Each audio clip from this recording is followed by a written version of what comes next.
जन्म घेणे म्हणजे गुरु करजात होणे अशी आमची एक संकल्पना आहे. त्याचबरोबर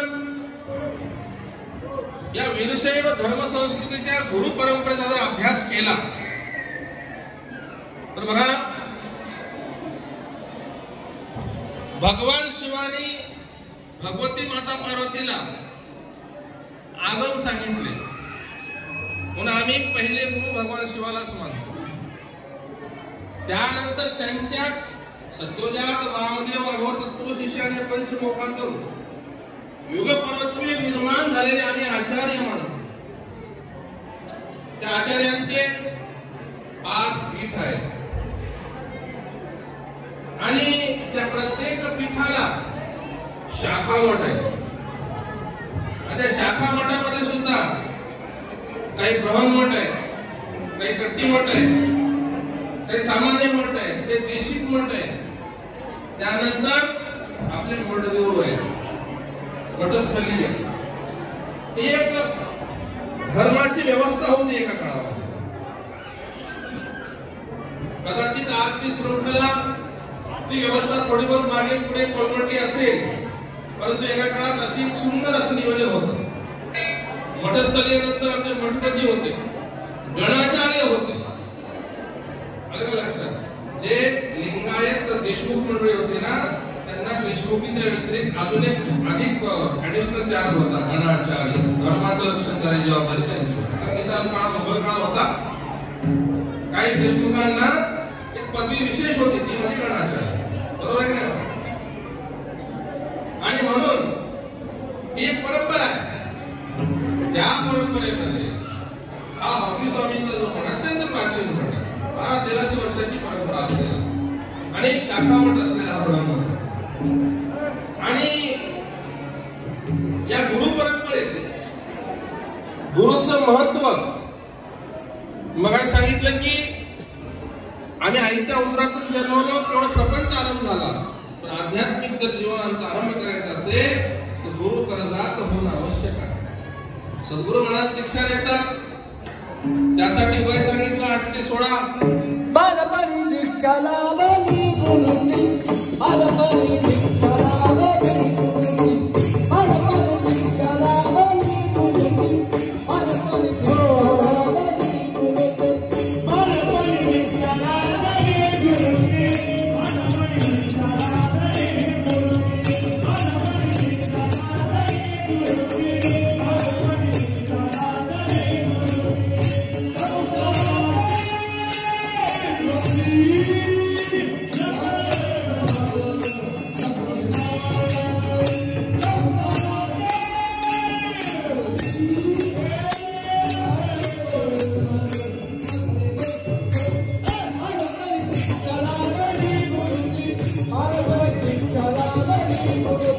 बालपणी दीक्षा लावली गुरुची, बालपणी दीक्षा लावली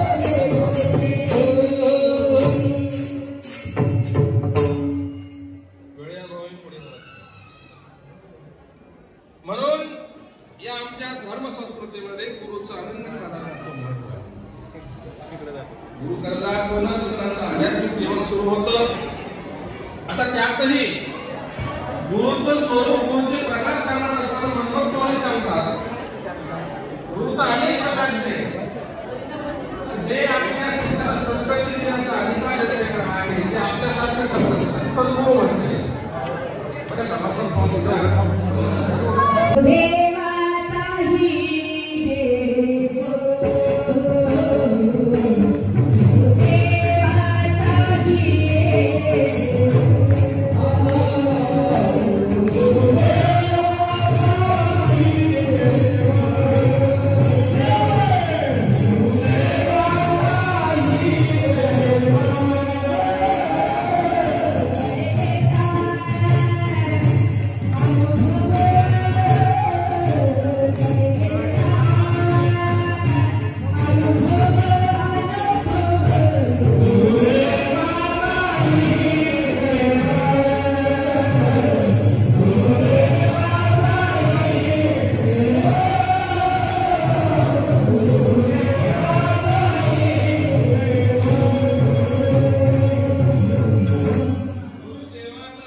कुठे प्रवास करतो साखरखेड्याला गेले तत्कालीन गुरु रंगादास स्वामी होते. रंगादास स्वामींनी विचारलं आरोग्य कार्याबद्दल कोण आहात तुम्ही कुठून आले त्यांनी काय सांगितलं मायापूरहून आलो विलासपूरला मायापूरहून आलो विलासपूरला निघालो. आज पाय किंवा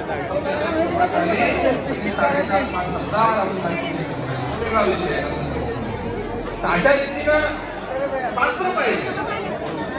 संतांनी सुद्धा अभंगाच्या माध्यमातून सांगितले बाबा पाहिजे असं म्हटलेलं. आता त्या ठिकाणी सुखाच्या शोधात जाणाऱ्या व्यक्तीला संतांच्या पायाच्या ठिकाणी सुख का दिसलं असावं. आम्हा सुख दिसे संतांची मुखी चिरी हस्ती नाही पायी नम्र भाव पाहिजे. भक्तानं गुरुच्या संत नम्र भावाने गेलं तरच त्याला सांगतात. एखादं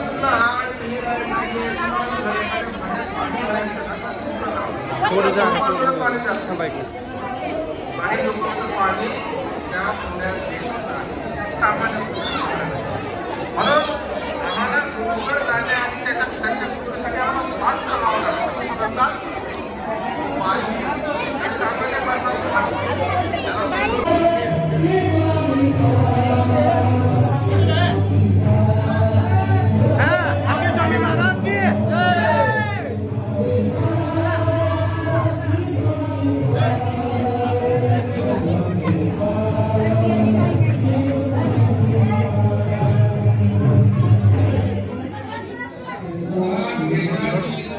पहिला धर्मशास्त्र घेतला वरून उडी मारली. त्याला म्हटलं जर या धर्मशास्त्रावरच मी अध्ययन केलं असेल जर माझा विश्वास याच्यावर असेल तर मला हे तारलं पाहिजे. पण त्याने म्हटलं उडी मारली काहीच झालं नाही. परंतु गवताची काडी घुसली डोळ्यात बाकी काही झालं नाही. लगेच त्याच्या मागोमाग दुसरा काहीच म्हणला नाही सरळ उडी मारला त्याला काही झालं नाही. पुन्हा दोघं गेले गुरुकडं. शंकराचार्यांना म्हटलं महाराज आम्हाला दोघांनाही काही झालं नाही तुमच्या माघारीच आम्ही कारभार केला म्हणले. परंतु ह्या एकाला डोळ्यात काडी घुसली. म्हणजे का बाबा तू कसं काय केलं असं. मी असं म्हटलं जर त्या धर्मशास्त्रावर माझा विश्वास असेल मी श्रद्धा असेल तर मला काही होणार नाही. शंकराचार्याने म्हटलं बाबा तुझा विश्वास आहे सगळं आहे ते जर म्हटल्यामुळे तर घुसला.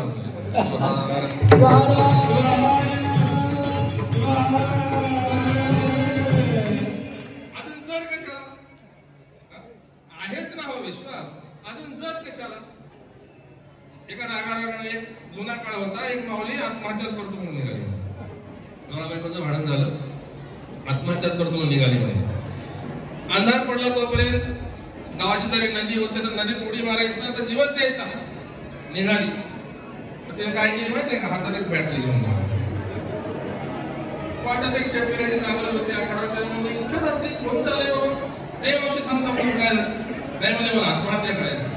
नदी अगदी जवळ आली ती शेतातली शेतकरी नदी सुटी पडत इथं नदीत पडायचं म्हणजे पाणी भरपूर आहे मला आत्महत्या करायची. तर म्हणलं एवढं काय झालं आता ते तुला सांगत बसतो मला आत्महत्या करायची म्हणजे करायची बाबा ठीक आहे बाबा कर. हे बॅटरी कशाला वाटत विंचुकीला झाडणार म्हणजे जर मरायचंच आहे तर विंचू काय किडा काय नदी काय शिवार.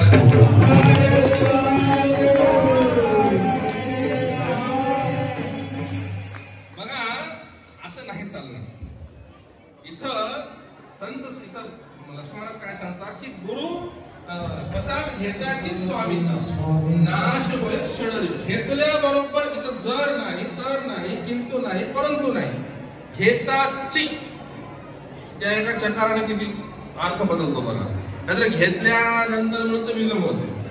घेताची स्वामीचा कोणाचा स्वामीचा प्रसाद घेताची स्वामीचा नाश होय षडरिपूचा. नाशच होय कमी होय नाही अधिक होय नाही नाशच होय. Round off मारल्यासारखं.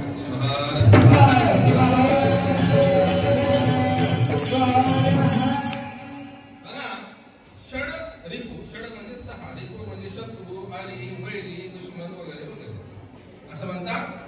माणूस जन्माला आल्याबरोबर वैर आणि हे ऋण ही दोन गोष्टी घेऊनच जन्माला येतो, ऋण आणि वैर. म्हणून काही आपण पाहतो बाळा जन्माला की लगेच काचत ठेवावं लागतं, जे पण आजार रूपी वैरी त्याच्या मागे लागतो, आहे की नाही. अनेक वैरी असतात. पुन्हा प्रपंचामध्ये शाळेतल्या पोरापोराचे भांडणं होतात, शत्रू निर्माण होतात, पण मित्रही निर्माण होतात, म्हणजे वैर आहे. पुन्हा प्रपंचात मोठं झाल्यानंतर परत धुऱ्याचा वैर आहे, शेताचा वैर आहे, नळाचा, भांड्याचा, इकडा तिकडा अनेक प्रकारचे शत्रू आहेत. परंतु या सगळ्या शत्रूला अनेक प्रकारचे मार्ग उपलब्ध आहेत, आहे की नाही. मग गावातल्या पंचकमिटीपासून, दंडामुक्तीपासून, पाटील पाण्यापासून, cases, court, high court, supreme court वगैरे वगैरे वगैरे काय काय आहे की नाही उपाय आहेत. मात्र काम, क्रोध, लोभ, मोह, दंभ, अहंकार हे 6 शत्रू जे आत दडलेले आहेत ना आमच्या अंतःकरणात, त्याला हे बाह्योपचार चालत नाही. बाहेरच्या कशानंच त्याच्यावर परिणाम होत नाही.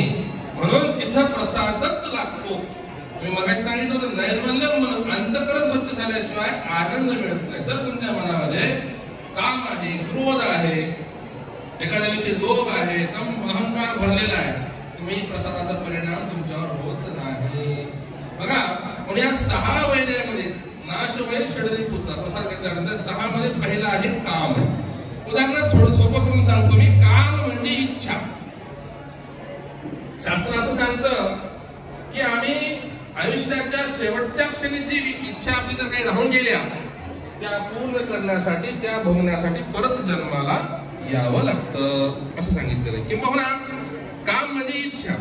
तुम्ही उदाहरणार्थ 10:30 11 कीर्तन सुरू होईल, 1 वाजता संपून जाईल आणि लगेच 1:30 वाजता महाप्रसाद झाले की 2 वाजता आपल्या घरी, अशी इच्छा करून तुम्ही बसला गमत सांग. किंवा आता आमचे गायक वादक 8 दिवस झाले तर असतील, चला लवकर कीर्तन आटपल, श्रीफळ घेतलं की संध्याकाळी गाथा बांधला दुसऱ्या गावाला.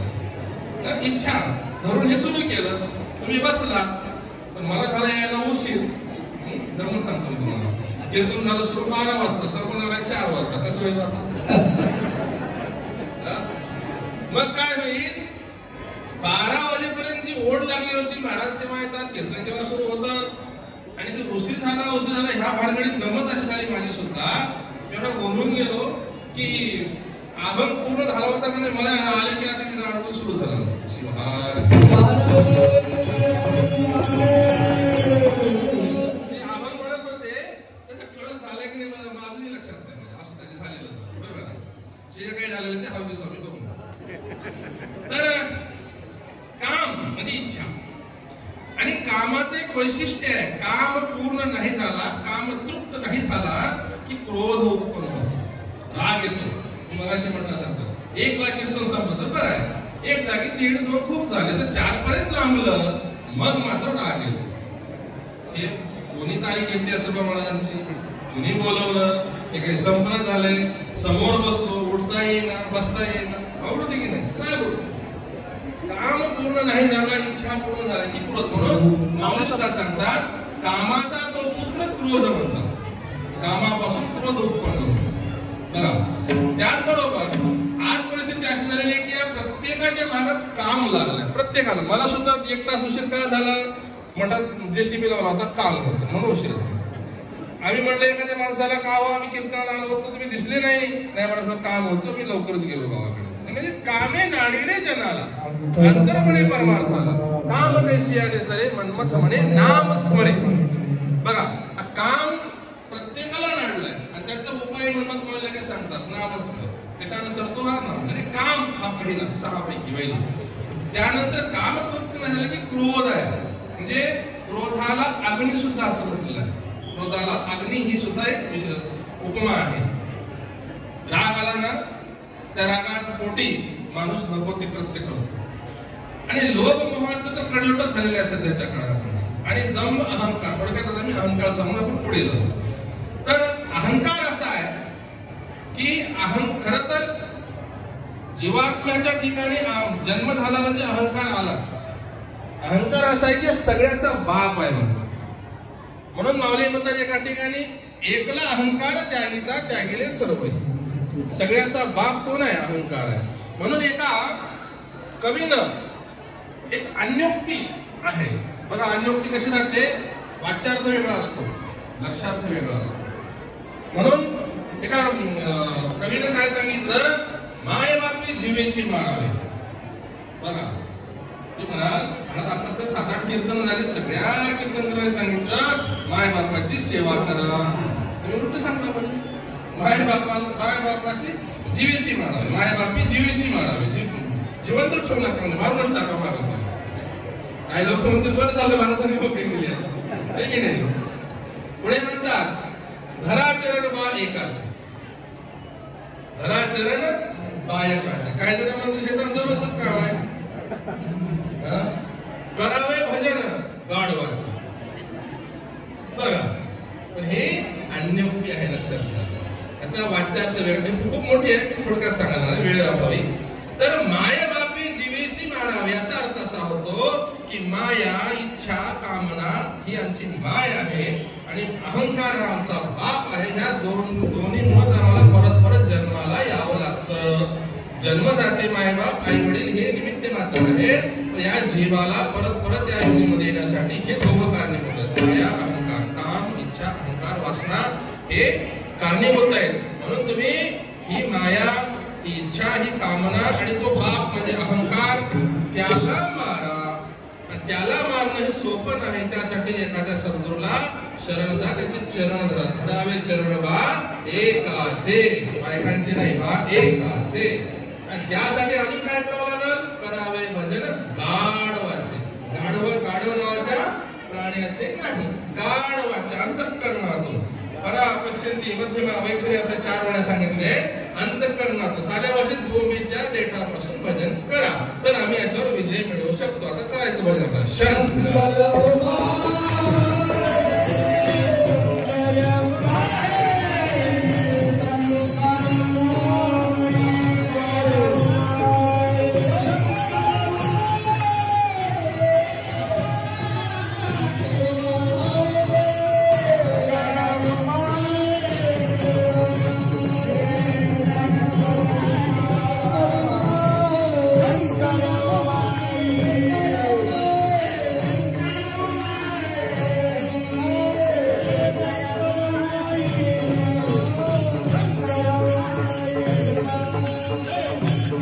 Oh